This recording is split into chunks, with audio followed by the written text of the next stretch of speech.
Oramos. Te damos gracias, mi Dios, en esta mañana. Pedimos en tu nombre, Jesús, que bendigas tu iglesia. Estamos aquí, Señor, recordando algo que tiene que ver con una fecha, de alguna manera universal, pero desde el ángulo de la verdad de tu palabra, reconociendo tu grandeza, Señor, primero que todo, y sabiendo que si de alguna manera tuviste aquel de darnos el privilegio de poder ser padres por tu gracia. Y queremos hacerlo, Señor, como tú modelaste, Señor, para con nuestras vidas. Te rogamos, Señor, que bendigas este tiempo también y que tu pueblo pueda recibir tu palabra en esta mañana. En tu nombre es Jesús. Amén. Hay un programa que el pastor tiene aquí cada martes. Me ha sido difícil continuar viniendo porque en ese horario estoy en otro lugar, pero una de las cosas que se ha estado enseñando cada martes es un poco de teología. No sé por qué tramo van de la teología, creo que estaba por el tema de la salvación, ¿no? Algo así. Y cuando usted estudia un poco la Biblia y estudia un poco de teología, es muy fácil sondear temas con respecto a Dios, considerándolo como Señor, como Salvador. Hay paquetes de libros que hablan al respecto. Hay teólogos que han ahondado en cuanto al tema de los títulos que tienen que ver con Dios. Y casi siempre los que más se manejan dentro de la vida de la iglesia es el que es nuestro Señor, que es nuestro Salvador, que Dios es el Creador y todas las demás cosas que ustedes conocen, pero muy pocas veces se maneja a fondo la verdad de que también Dios es nuestro Padre. El tema de la paternidad de Dios para con nosotros es un tema que no juzgo por esta iglesia, pero juzgo por todas las en las que he estado y lo que he escuchado. Es un tema que se trata quizás un día al año, pero no es un tema que se trabaja por varios domingos, si es que se va a usar los domingos para eso, o algún espacio, qué sé yo, que se pueda manejar. Pero en esta mañana quiero llevarles allí al Salmo 103. Saben, hay una cosa que es curioso. Cuando llega el Día de las Madres, en las redes sociales hay mucha información muy bonita y muy sugerente con el Día de las Madres, y postalistas van y postalistas vienen y muchos videos que hacen el corazón retorcerlo un poco y hasta lagrimear. Pero hay algo curioso, y es que cuando llega el Día de los Padres, lo que más se sobra son memes. En lugar de toda esa avalancha para enaltecer y para engrandecer el papel de madre, cuando llega el Día de los Padres, lo que más hay en las redes es memes. Y hay muchos que dan ganas de reír, pero inclusive hay hasta dichos, no sé en sus países, pero en mi país, en Cuba, a veces dice, madre una sola, padre cualquiera. Madre una sola, padre cualquiera. Quizás no fue el que te engendró, pero te vino cuando tú tenías unos meses, y sí no es tu papá biológico, pero ha sido realmente que te ha criado, padre cualquiera. Y eso no es lo que enseña la Biblia. No por enaltecer el lugar de la mujer o el lugar del papel de madre, vamos a poner al lugar de padre en una posición inferior. Ni una es mayor ni que la otra, ni el otro es mayor que la otra, pero la realidad es que hay un paquete de información que nos viene del mundo y que de alguna forma nos frisa la visión con respecto a lo que dice la Biblia en cuanto al tema de los padres. Salmo 103, verso 13 al 14 dice: como el Padre se compadece de los hijos, se compadece Jehová de los que le temen. Porque Él conoce nuestra condición, se acuerda de que somos polvo. Si usted lee todo el Salmo 103, que mi esposa lo estuvo leyendo hasta el verso 14, si usted lo lee, usted va a estar disfrutando de toda una cantidad de verdades que David está exponiendo con respecto, primero que todo, a su gratitud, a su actitud en cuanto a ser agradecido por todos los favores que de Dios ha recibido. Y también en este mismo salmo, David también invita a las demás personas a ser agradecidas y a disfrutar de los beneficios y a recordar de los beneficios que Dios ha tenido con su nación de Israel, pero también hace un recordatorio con respecto al pacto que Dios estableció con Israel. En el verso 13 termina diciendo David estos dos versículos: como el Padre se compadece de los hijos, se compadece Jehová de los que le temen, porque Él conoce nuestra condición y se acuerda de que somos polvo. Yo subrayé allí estas frases: Él compadece de los que le temen, conoce nuestra condición y somos polvo, porque son muy importantes en lo que yo quiero compartir en esta mañana con todos ustedes. Dios tiene un pacto con Israel. Dios estableció su pacto con Israel. Y si Israel podía sobrevivir en medio de sus pecados y en medio de su falta, no era porque fueran un pueblo tan especial en comparación con otros pueblos, Dios se lo hizo saber a ellos, sino porque Dios lo quiso amar y punto. Y Dios estableció un pacto con ellos. La relación que tiene Dios con Israel es una relación de pactos. E independientemente de lo que Israel haga, e independientemente de su comportamiento, no quiere decir que Dios se complazca en la injusticia, ni que Dios sea permisivo. Dios es correctivo con respecto a las situaciones que Israel se ha vinculado a lo largo de la historia, pero eso no inhabilita la fidelidad de Dios con respecto a su responsabilidad como quien hizo pacto con Israel. Y David está trayendo a la memoria en este salmo esa gran verdad. Tú y yo tenemos un pacto con Dios. Se estableció un pacto. Se dice el llamado pacto de sangre o el pacto de la gracia. Somos hijos de Dios porque reconocimos el valor de la cruz del Calvario, la obra de Jesucristo en la cruz. Y dice la Biblia que Él nos convirtió, nos constituyó, nos dio la condición de ser sus hijos. Y Él es nuestro Padre. Es muy fácil desarrollar todo un tema teológico con respecto al señorío de Jesús. Es muy fácil desarrollar todo un tema teológico con respecto a Jesús como Salvador. Pero cuando trabajamos el tema de Dios como Padre, los sentimientos como que nos juegan una mala pasada y pensamos que nuestras infidelidades o pensamos que nuestras debilidades o nuestros fracasos o nuestras pocas veces acertadas decisiones en la vida, eso va a menguar o va a frizar o va a quebrantar el pacto que Dios estableció con usted. Si Dios dijo que Él es su Padre, y si Dios dijo que le ama, y si Dios le prometió el cielo y le aseguró perdón de pecados, Dios no es hombre para que mienta, ni hijo de hombre para que se arrepienta. La primera y gran verdad con respecto a estos dos versículos es la siguiente: somos un eco como padres que somos de la expresión máxima de Dios el Padre, quien se compadece. Dios no es sustituto, Dios es el estándar de lo que es un padre.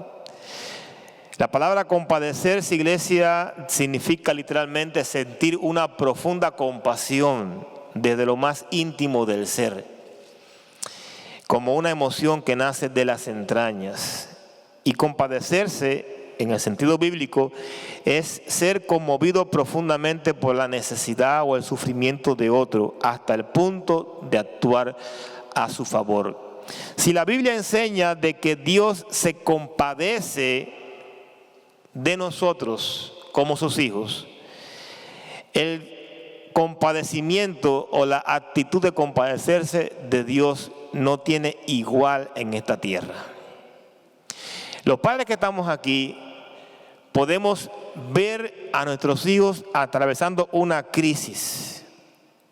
Y uno se duele y uno se quebranta y uno quisiera estar en lugar de su hijo o de su hija. Uno quisiera, si existiera la posibilidad de transferir todo lo que está atravesando el hijo para exonerarlo y librarlo de esa situación, como padre, si existiera la posibilidad, no dudábamos de hacer esa transferencia.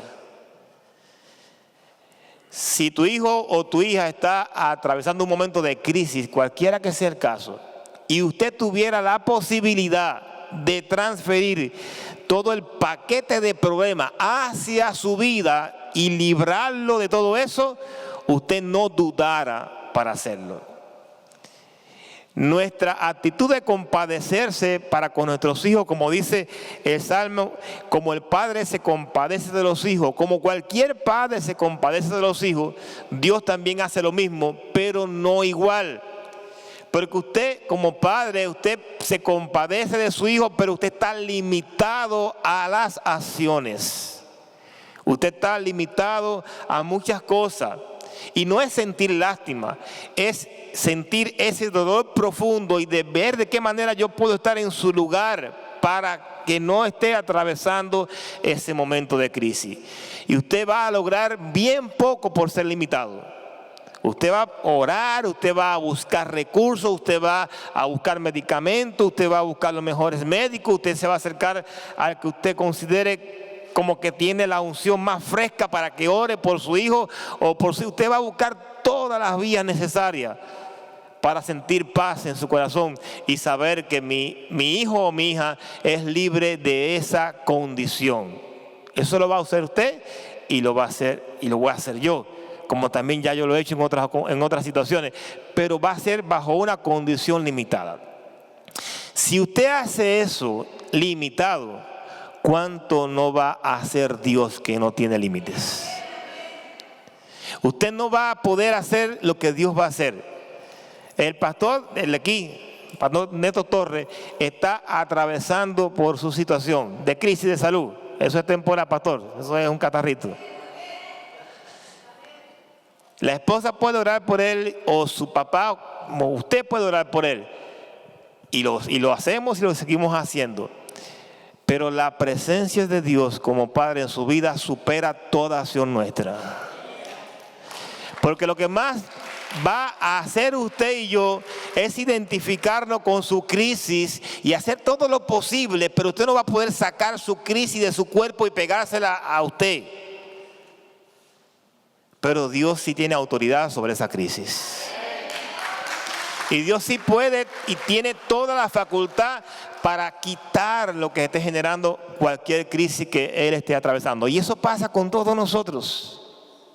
Por eso es que somos el eco de la expresión. Si nosotros como padres hacemos todos los intentos por bendecir y sanar y restaurar y librar y exonerar y apartar la experiencia negativa de sus hijos, si hacemos todas las gestiones y que no todas ellas van a llegar a final término, Dios lo hace y con la excelencia, que tú y yo nunca lo vamos a hacer. Significa compadecerse, sentir el sufrimiento ajeno profundamente, conmoverse interiormente y ser movido para actuar, para ayudar. ¿Saben lo que Dios vio en ti y en mí para venir y morir en una cruz? Quizás usted puede decir muchas cosas y que no todas son descabelladas.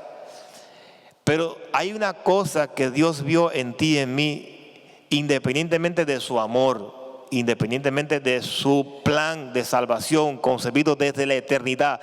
Todas esas son verdades. Y si quieres ponerla en primer lugar, póngala en primer lugar. Con eso no tengo problema. Pero si hay una cosa que Dios vio en ti y en mí para morir en una cruz, fue nuestra miseria. Nuestra condición. Y Él, como Padre eterno que es, y dueño de su creación, Él mostró compasión y lo hizo a través del sufrimiento en la cruz. Y Él sí, como dice Isaías, Él sí quitó en nosotros lo que nos dañaba y lo puso a su favor, a su cuerpo, a su vida. Por su llaga fuimos todos nosotros curados, dice la Biblia. Y nuestros pecados, cualquiera que sea la condición o la magnitud, dice que fueron lanzados en el fondo del mar. Para no recordar nada de eso. Ayer yo hablaba con un hermano de Cuba y estábamos conversando sobre ese tema casualmente. Y yo le decía, mira, Dios es tu Padre y tú sabes esa verdad. Porque Él está atravesando una crisis tremenda en su vida. Dios es tu Padre y tú sabes esa verdad. ¿Qué dice tu Padre acerca de tu situación pecaminosa del pasado? ¿Qué dice tu Padre Celestial de esa situación? No que tú piensas. Hay un pastor, Melvin Puebla, que falleció. Y en una clase de teología, eso le costó que se fueron como 4 o 5. Pero dijo la verdad, como decimos a los cubanos, al chícharo. Él hizo una pregunta y hubo un alumno del curso de teología que dijo, pastor, yo pienso que, y el pastor Melvin Puebla, ya fallecido, tremendo pastor, él como que se cargó, porque él es paciente cantidad, pero ahí como que se le inyectó no sé qué cosa y él se paró del púlpito y él dijo así, gritado, a mí no me importa lo que tú piensas. ¿Qué dice la Biblia? ¿Qué dice la Biblia de tu vida y de mi vida? ¿Qué dice nuestro Padre Celestial acerca de nuestra vida, cualquiera que sea nuestra condición en la que estemos? Dice que el acta de decreto que nos era contraria fue clavada en la cruz del Calvario. Dice Dios en su palabra que Él nos trasladó de las tinieblas a su luz admirable. Dice que nos amó con amor eterno. Dice que somos como la niña de sus ojos. Dice que somos pueblo adquirido por Dios. Dice que antes éramos hijos de ira, pero que ahora por misericordia somos sus hijos. Que no por obra, sino por gracia. Dice que fuimos creados para la alabanza de su gloria. Dice que no hay condenación para los que estamos en Cristo Jesús, Señor nuestro. Y dice muchas cosas que si tú las llegas a creer, se acabó la baja autoestima. Porque comienzas a vivir conforme a lo que Dios dice de ti, no conforme a lo que tú piensas de ti. Comienzas entonces a vivir el estilo de vida que Dios diseñó desde la eternidad para tu vida y para mi vida. Y cualquiera que sea la situación que estemos viviendo, aunque sea difícil y sea difícil digerirla y procesarla, no nos queda de otra, y a Dios gracias que no nos queda de otra, de aferrarnos a sus promesas que son fieles y verdaderas. Nuestra condición, iglesia, como padres, es simplemente un eco, no la perfección de la compasión. La perfección de la compasión no está en nosotros, está en Dios. La segunda y gran verdad, y es que nos compadecemos por los lazos que nos une, así como Dios el Padre. Yo tengo 2 hijos. En donde vivo hay quizás muchos muchachos de la edad de ellos. Yo puedo identificarme con su necesidad y de alguna manera actuar en base a ella. Pero mi responsabilidad como padre son con 2 hijos. No sé si me están siguiendo. Usted puede compadecerse con todos los muchachos del condominio donde usted vive o la colonia, como le dicen aquí en Cuba, decimos el barrio, que usted puede compadecerse y usted puede actuar, pero nunca va a ser lo mismo cuando estamos hablando de sus hijos. Ya estamos hablando de palabras mayores. Y usted lo hace porque los lazos que los une son lazos de sangre. Los lazos que pudiera unirlo a usted con los demás de su colonia o de su complejo apartamento son lazos simplemente de que quizás lo conoce de vista, o conoce a los padres, a través de los padres lo conoces a ellos, o quizás lo conoces porque cuando sacas al perrito al parque, qué sé yo, coinciden, o porque son parte de los niños que se van en el bus para la escuela y todas las mañanas los ven, o quizás, pero no son lazos que sean tan fuertes como para tomar acciones más allá o que comprometa su vida como persona. Con sus hijos, usted lo que sea. ¿Cierto o falso? Dios lo que sea con usted. No porque usted es un simplemente conocido de Dios. Es porque usted es un hijo de Dios. Es porque usted es una hija de Dios. Dios invirtió demasiado para dejarlo tirado en el camino. Se invirtió demasiado desde la eternidad. Se invirtió y se esperó que usted naciera en el 2000, qué sé yo, o en el 1900, qué sé yo. Se esperó desde la eternidad que usted naciera para salvarlo desde la condición en la que se encontraba, para que usted pensara por algún momento que Dios va a dejar tirado su vida en el camino. Mucho se invirtió a su favor y Dios se compadece por los lazos que te mantienen unido a Él como hijo y por ser parte de su creación. Somos hijos de Dios por su gracia. Lo que Dios comenzó lo va a terminar. Y no hay acción que usted cometa. ¿Saben? Estoy caminando por una línea bien delgadita. Porque generalmente cuando trabajamos más el tema del señorío de Jesús, o de Jesús como Salvador, o de Jesús como juez, nos es difícil manejar los términos Dios como Padre. Cualquiera que sea su condición, si usted es un hijo de Dios, cualquiera que sea su condición, si usted es un hijo de Dios, Dios nunca deja a sus hijos postrados en tierra. 7 veces se cae justo y 7 veces Jehová lo levanta. Nunca te va a dejar postrado en tierra. Podrás llegar a la presencia de Dios cojo, tuerto o manco, pero vas a llegar. Peor es no llegar. Mejor ser limpiapiso en el reino de los cielos y no secretario en el infierno.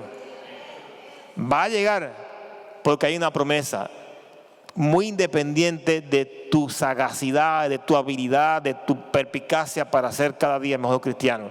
Porque no se trata de ti, se trata de Dios. De su gloria y de su programa, que en Él se te incluyó por gracia, porque no lo merecías. Tercera y gran verdad. Y es la que la compasión de Dios como Padre habla mucho de nuestra realidad que ignoramos. Cuando Dios dice que conoce nuestra condición, significa que Él entiende perfectamente. Hago una pausa.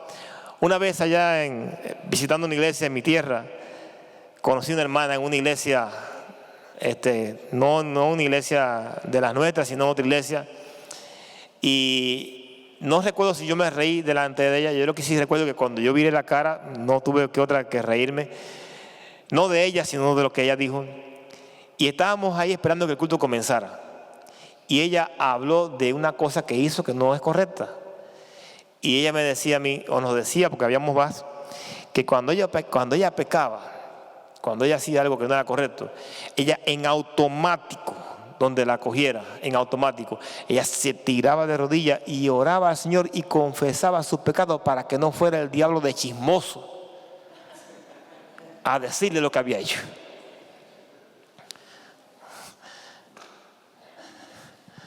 Oye la interpretación teológica de esa hermana. Tú no vas a hacer nada, yo no voy a hacer nada que deje a Dios boquiabierto. Tú no vas a hacer nada ni para dejar a Dios sin palabras. No vas a hacer nada ni para impresionarlo. Porque lo que tú pudieras hacer desde la eternidad ya está en el conocimiento de Dios. Si Dios tu Padre, en base a lo que tú pudieras hacer en tu vida, en base a ello, Dios considerara tu salvación, ¿quién fuera salvo?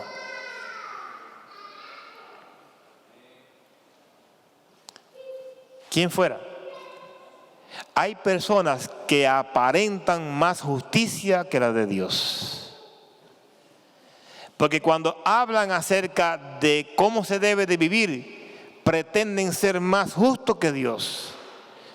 Y cuando aplican su propia justicia y no la de Dios, no solamente quedan invalidados o se autoinvalidan, sino que usan eso como una regla para juzgar a los demás.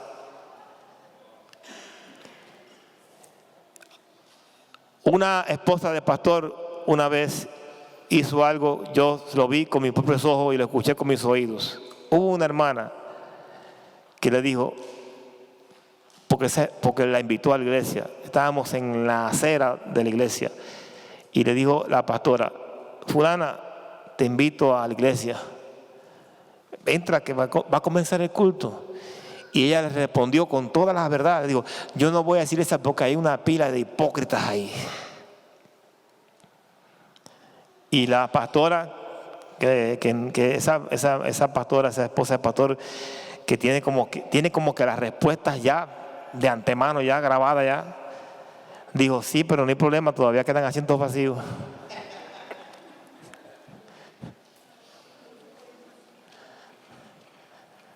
La dejó muda. Tú no vas a hacer nada, iglesia, no vas a hacer nada para menguar el amor de tu Padre Celestial. No vas a hacer nada que deteriore la disposición de Dios para amarte y apoyarte.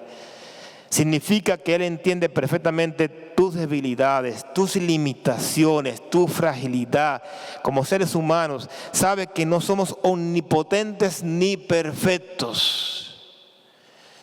¿Con qué estaría lidiando el apóstol Pablo cuando él dijo que hacía lo que no quería y que no entendía? Y miserable de mí, ¿quién me librará de este cuerpo pecador? Y le pidió a Dios que le quitara eso que lo hacía sentir mal. Yo no quiero jugar a ser Dios, pero hay cosas que te hacen sentir mal, que tú haces y que yo hago, y que por mucho que le pidamos a Dios que eso ya no sea parte de tu vida, parte de mi vida, porque queremos ser diferentes, no se nos va a quitar. ¿Saben por qué? Porque casualmente eso es lo que te mantiene con el moco bajo.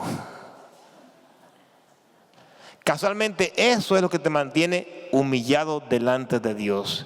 Casualmente eso que a Dios no le agrada es lo que Dios usa para trabajar en tu conciencia, llevarte siempre arrepentido delante de Dios. Porque si eso Dios te lo quitara, si Dios te retira lo que te mantiene humillado delante de Dios, ¿qué sería de ti, iglesia? Y entonces Dios sí te dice, bástate mi gracia. Mi poder se perfecciona en esa debilidad que soy más consciente que tú. Y sé hasta dónde vas a llegar. Cuando dices que se acuerda de que somos polvo, hace referencia a la creación del hombre del polvo de la tierra en Génesis. Pero también la idea es que Dios recuerda que somos temporales, somos frágiles y dependientes de Él. Yo no sé qué tiempo vamos a durar en esta tierra. Hay quienes duran 80 años, 90 años. Pero el tiempo que tú dures no te va a dar para terminar como producto terminado, valga la redundancia. No te va a dar. Ni Matusalén, que duró los años que duró, puede decir que los años que le dio Dios de vida fueron suficientes para terminar y ser la calidad de vida que Dios espera de ti. Porque Dios espera de ti una calidad de vida no resultado de tus acciones, sino de la obra de Cristo en tu vida y de tu obediencia a Él. Dios comprende nuestras luchas, caídas y debilidades y actúa con compasión. De hecho, esas debilidades y esa fragilidad y esas luchas y esas caídas son las que movilizan a Dios como Padre compasivo. Y nuestra condición, según el Salmo, es que seguimos siendo frágiles, débiles, limitados, imperfectos, temporales y dependientes. Termino con estas dos verdades que si las comprendes, si las vives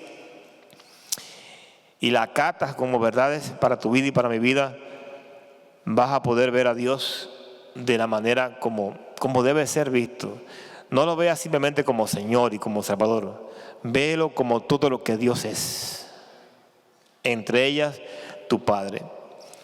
La compasión de Dios se basa en que Él conoce perfectamente nuestra fragilidad humana. Él lo sabe, hermano. Él sabe tu dolor, sea físico, tu dolor espiritual, tu dolor emocional, tu dolor psicológico. Él conoce tus traumas del pasado.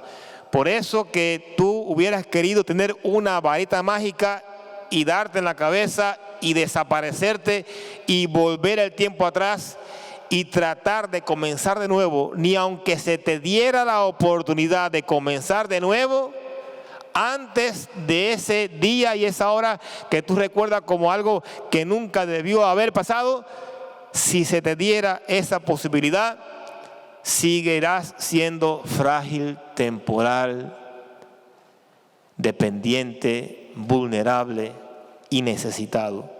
Dios nos ama y nos muestra misericordia.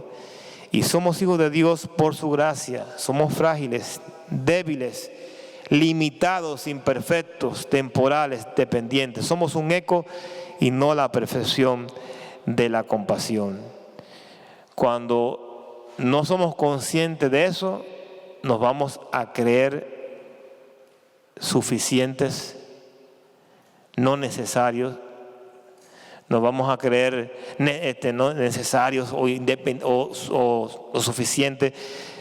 Y vamos a echar mano a todo lo que nos venga a la mano, menos a Dios. Dice la Biblia que el corazón humillado y contrito, Dios no desprecia. La altivez es las auras de nuestra caída. Y hay un sacado de ese pasaje, sacado de ese versículo, dice que cuando en el corazón del ser humano hay altivez y hay orgullo, tiene que mirar para arriba. No necesariamente para mirar a Dios, sino para mirar el aurero que hay sobre su cabeza. Porque cuando tú miras para arriba y en lugar de ver a Dios por tu orgullo, lo que ves es aura. Eso lo dice la Biblia. Lo que ves es aura. Tu condición es de muerto. Estás podrido. Están esperando que acabes de expirar para comerte vivo.